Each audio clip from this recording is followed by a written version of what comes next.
Just a reminder, you can catch me recording this podcast live on AMP. AMP is a new live radio app that lets you call in and chat with me in person while recording. Get the app on Apple's App Store and make sure you follow me at John Middlekauff to get notified when I go live. Okay, live here on AMP Monday night, Monday doubleheader. Thanks, ESPN. I like my one game. We'll get into that later. Steelers win, Saints win. We will dive into it all. But first, make sure you subscribe to the podcast wherever you may listen, as well as check out the YouTube page. If you're watching this, hammer that like button, subscribe to the page, leave a comment below. As you can see, I'm rocking 3 and Out hat. TheVolume.com has the merch. But before we dive into the games, the barn burners, can I tell you about my friends at Gametime? I went to a college football game. I watched my Fresno State Bulldogs destroy ASU. And because it was at the same time as the Colorado State game, I didn't get to see any of that. And I did it with my friends at Gametime. Here's what you need to do. They are the official ticketing app of this podcast. Just go to your phone and download the Gametime app. And when you do it, you can go to any game. College football games, NFL football games, the World Series, the NBA, concerts, comedy shows. They have you covered. Just sign up for a pair of tickets. A bunch of you guys have hit me up like, taking my dad to an NFL game. I'm going to an SEC game because of Gametime. And when you sign up, use the promo code JOHN. That's JOHN. JOHN, $20 off. I've gotten to more events this year because of my friends at Gametime than I probably have combined in the last 4 years. Football games, hockey games, baseball games, you name it, concerts, just out there rubbing elbows with the people. Promo code John, baby, $20 off. I want to start something big picture with the night game. And I'm going to take you to Harvard Business School NFL style. That was an economic lesson tonight. It truly was. And listen, the injury with Nick Chubb was, I'm a sicko. The moment Joe and Troy say that we're not going to show you the replay, I'm that guy, and I've been this way since I was a little kid. When you say no, I say yes. When you say yes, I say no. When you hang a left, I want to hang a right. And I understand, and I'm not numb to this.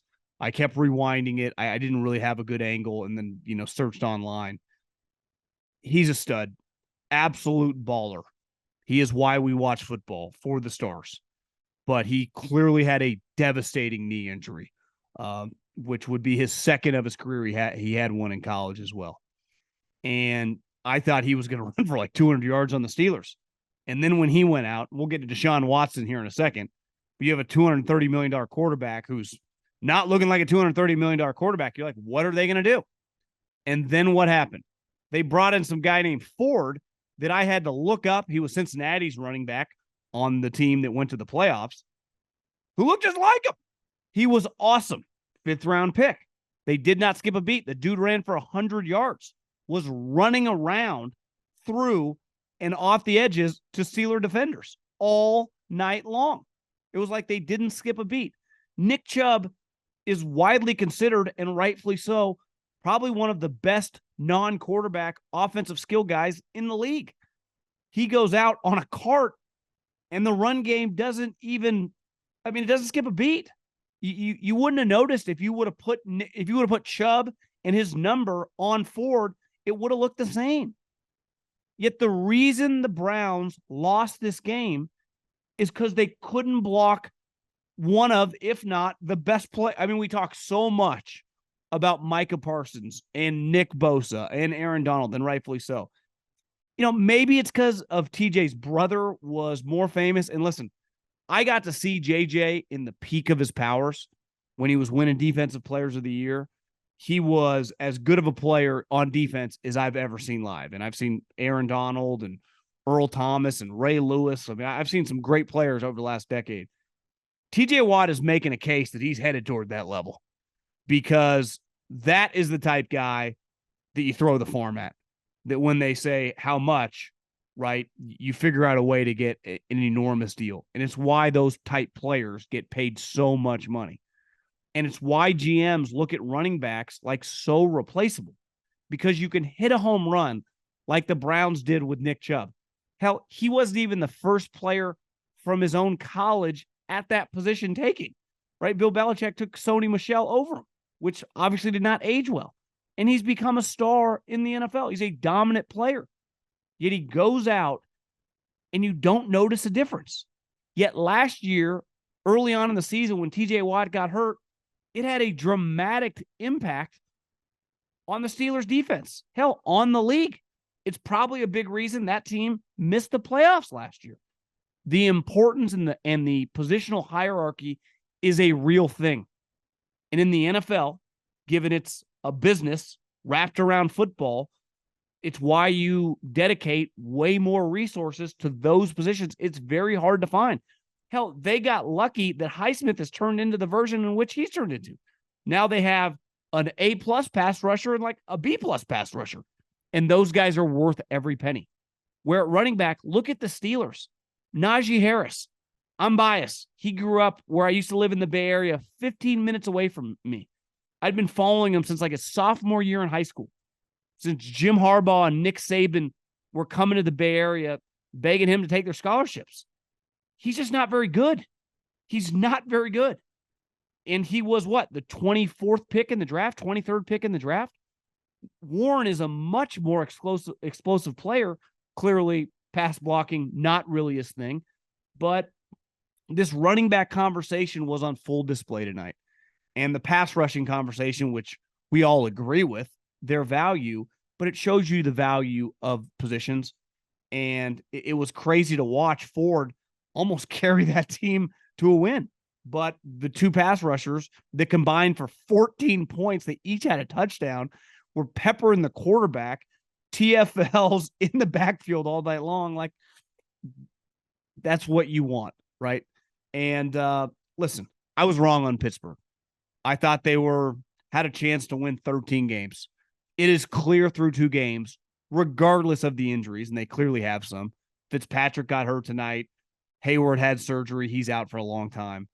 Deontay Johnson has hammy. Who knows when he's going to return. So they're missing players. But even if they had those players, that's a 10-win team at best. Even tonight, like I don't think they're guaranteed to be over 500. And I have a buddy that I've met since living here who's a diehard Steelers fan, works in the golf industry, kind of a heavy hitter, and sent me a screenshot of an article. And this is what, like, one reason I don't want to say I missed on the Rams. I just assumed Stafford would be not healthy, and we'll see if he plays all season. But I was a big proponent and believer that they are going to be terrible. Well, when you have a star coach and your quarterback's healthy, you got a chance every week. Look at Vrabel. And he definitely doesn't have a star quarterback. But when you have a dominant coach, especially an offensive play caller, which, for example, Sean McVay is, you're going to be in a lot of games. In Matt Canada, this article that I was forwarded from my guy, he circled, like, it was a big screenshot, and he circled part of it. And since 2021, when Matt Canada, who they were chanting "Fire Canada" in the stadium tonight, who had one of the worst third down short yardage calls you'll ever see with the game on the line. Since 2021, every team in the NFL has at minimum 3, and obviously a ton of teams have a lot more of these, 400-yard offensive performances. In that period of time, the Steelers in Canada have 0. Their offensive coordinator is not good. It's clear when you watch them play. Their quarterback, also a limited guy. If you are going to have a limited quarterback, you better have a dynamic play caller. The reason Kyle Shanahan could win games with Jimmy Garoppolo is because he's an excellent chess player on grass. It's what they pay him to do, where that is clearly a problem for the Steelers, right? They don't have a great schemer running their offense. And their head coach, while a great leader and just a cool dude, has nothing to do with the offense, right? Offensive line, some of their personnel, not great. Najee is never going to live up to that first-round billing. Their offensive line is very hit or miss. and missing one of their better wide receivers. Pickens can only do so much. Hell, I would throw to him like every other play. But I got to take the L on this. The Steelers are not competing to win the AFC. That much is clear. Watt, Highsmith could, but you need 20 other guys. And the 11 guys on offense, to me, it's not an ideal situation. We're back with another week of football, and DraftKings Sportsbook is keeping us in on the NFL action with great offers every single game day. New customers can bet $5 and get $200 instantly in bonus bets. Throw 5 down on any of this week's epic matchups to walk away an instant winner. And DraftKings isn't stopping there. All customers can take advantage of 2 new offers every game day this September. Football's more fun when you're in on the action. So download the app now and sign up with the code JOHN, J-O-H-N. New customers can bet $5 to get $200 instantly in bonus bets. Only on DraftKings Sportsbook, an official betting partner of the NFL. With code JOHN, J-O-H-N, the crown is yours. Now the Browns. Everybody and their mother, rightfully so, has been making fun of Russell Wilson in his contract for the last 24 hours. His contract, when it comes to guaranteed money, he is owed $69 million less in guarantees than Deshaun Watson. And I got news for you. At 34 years old, Russell Wilson, even with his struggles these last 2 years, is better than that. Now, on the bright side, Watson is better than the small sample size last year at the end of the season, but he's not very good. Tonight, when pressure came around him, it felt like he didn't know what to do. He ran into a lot of sacks. His accuracy is very hit or miss. Like, he missed some basic routes. Listen, you run some of those deep overs, some just guys wide open in the middle of the field. He hit Amari a couple times. Amari made some nice plays on the sideline. But on just some basic, like, slant routes on 3rd and 7, he's throwing it way behind him. I never felt, as the game was going, that, Deshaun Watson's going to win them this game. And we are, if last year doesn't count, and financially it didn't really, remember they paid him $1 million. Starting this year, they owed him $229 million moving forward. We've all watched enough football, and we see what the top guys look like. That is not even remotely close to a max quarterback contract player. And listen, Myles Garrett, when he's on their defensive line, they have some good defensive pieces. It felt like they lost like 17 players. I mean, the 2 corners and Chubb, those are Pro Bowl level guys. Obviously, Chubb's a star, but the corners are big time. So you can only lose so many guys. But like, just in a vacuum, watch Deshaun Watson and go, this is just not going to be good enough. Not in the conference where you're playing Mahomes, Allen, Lamar, Trevor Lawrence. He's not even in their world now. And we are a long way removed from the guy who had that couple-year stretch where he was a star in the NFL. That is a long time ago. And listen, I'm not trying to get in the guy's brain. Who knows the pressure of everything self-inflicted that happened to him over the couple years, the pressure of the contract, him vibing with the coach. But I just don't see it. I really don't. And he's a younger version. I actually think his game when he was on was a lot like Russell.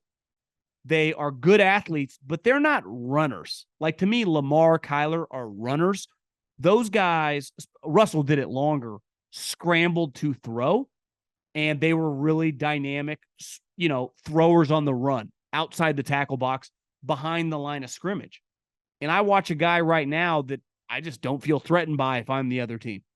And if I'm playing the Browns, there are a lot of guys on that team I don't want to see.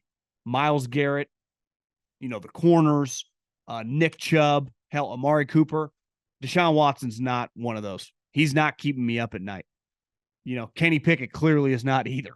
So when you don't have elite quarterback play, you either have to have dynamic scheming, the Steelers don't have, or have excellent players around them. And you saw tonight the Browns kind of just a war of attrition. They started losing dudes. And this is week 2, a long season. And guys usually don't get healthier as the season went on. So that was, kind of a slog of a game. Obviously, it's very physical when any of these NFC North teams play, but I think the Browns got a real big picture problem on their hands with that contract, because when you're paying him that much, he'll never be, a top 2 or 3 quarterback. He never was that even in his peak. But is he a top 10 quarterback? Not right now. Let's go to the other game, which, let's be real, felt like the JV version tonight, because it was. And I don't mean to be a hater, but, the AFC and NFC South, I look down to a little bit as a football elitist, little bit of a football snob. Not saying that they haven't had good teams on individual years, but just the overall divisions as a whole, 8 teams of them. Like, I'm just not running to my television to watch the majority of them, especially in 2023. But let's start with the Saints. They have zero excuse, and I feel even better about this 2 games in than I did when I picked them to win the division. To not be the champions, not be hosting a playoff game because they won the division.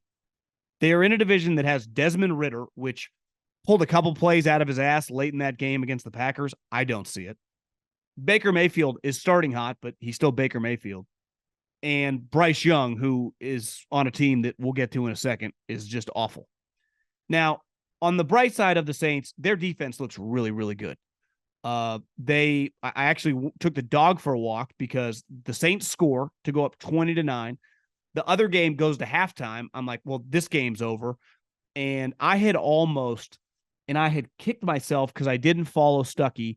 He was so confident on the bet against Tennessee, against Florida. The Tennessee was going to get smoked, and he was right. And I was like, God, I was about to go all in.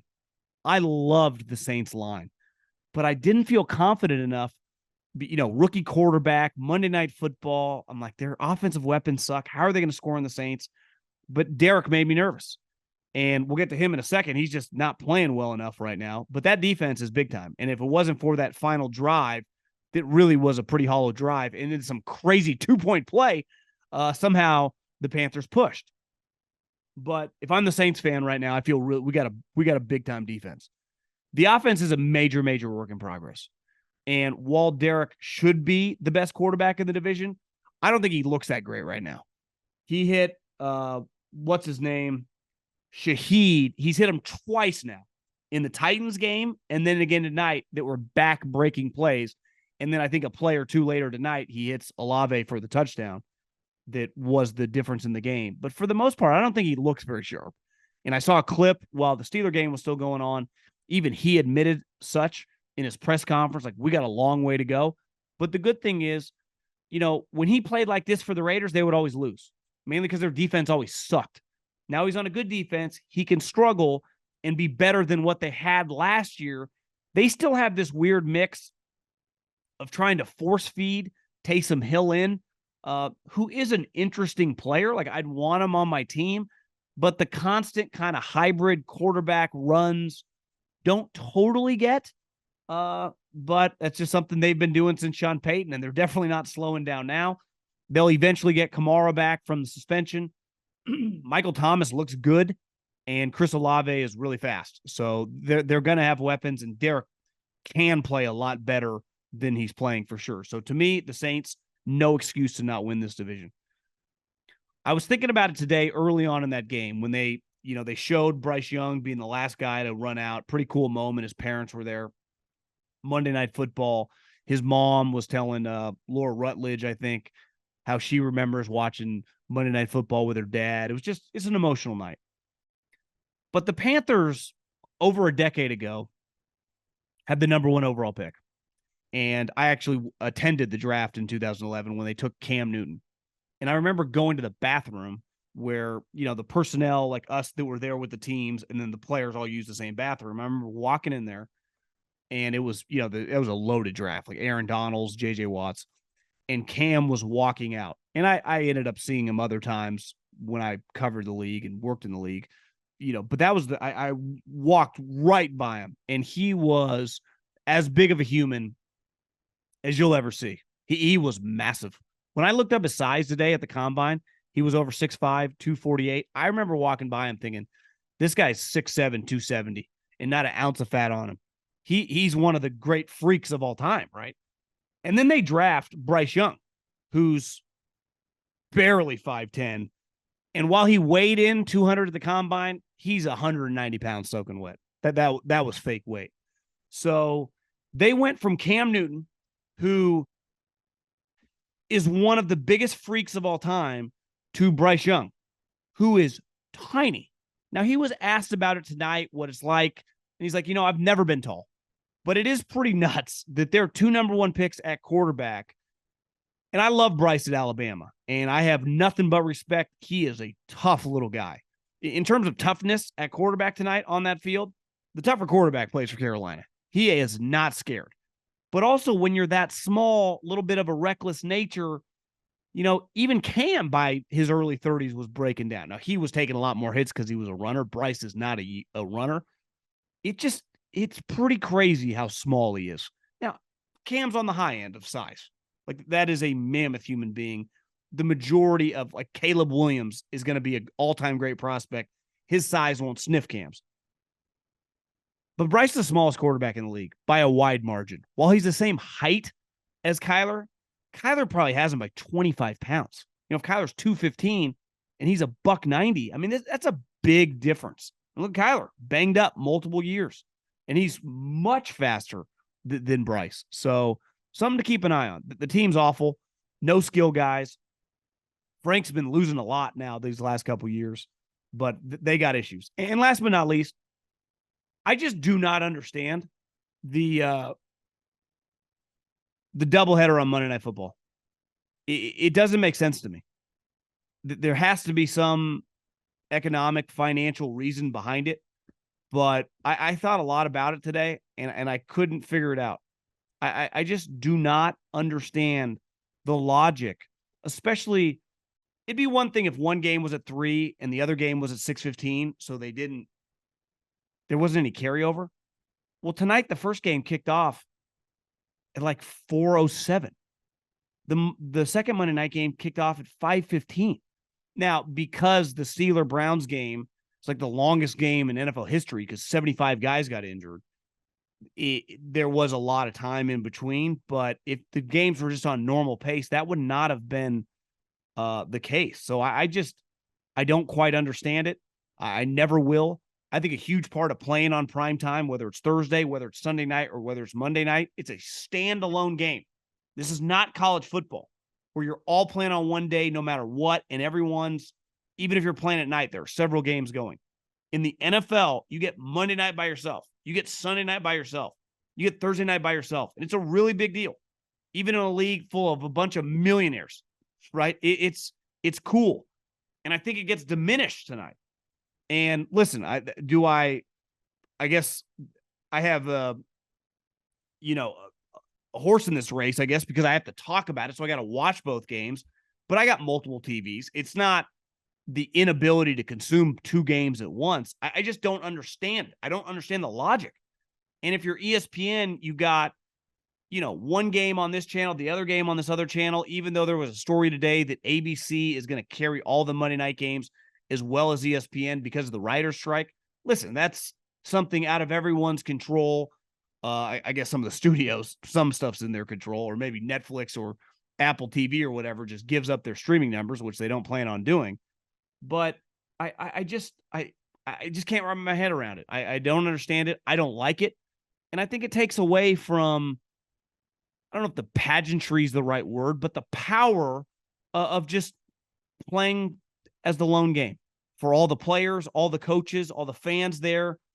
Anyone listening to this that has been to Monday Night Football, it feels a little cooler, right? Listen, I've been to a lot of afternoon NFL games when other games are going on. That's cool too. But something's pretty special about Monday Night Football. And I think the doubleheader, I got it historically. Remember, like when Chris Berman and Trent Dilfer opening night, totally understand. It's week 2. And there's other weeks with it as well. So I'll just never get behind it. For a limited time, you can save 40% on NFL Plus premium annual subscription when you sign up through Plus Play from Verizon. Plus Play is a platform where you can shop, manage, and save on the subscriptions you already love, like NFL Plus. With NFL Plus Premium, you get access to live games on mobile, NFL Red Zone, NFL Network, and more. So you can watch multiple games all at once on any screen around you for updates. Never miss a touchdown. And for fantasy football players, NFL Plus Premium makes all the difference. Access to programming like Fantasy Live through NFL Network, Red Zone for tracking player performance on Sunday, access to live local primetime games, access to Fantasy Plus. Just go to Verizon.com/NFL to get NFL Plus Premium today. It's 40% off an annual subscription. That's just $59.99 for the full season. Get it before it's gone.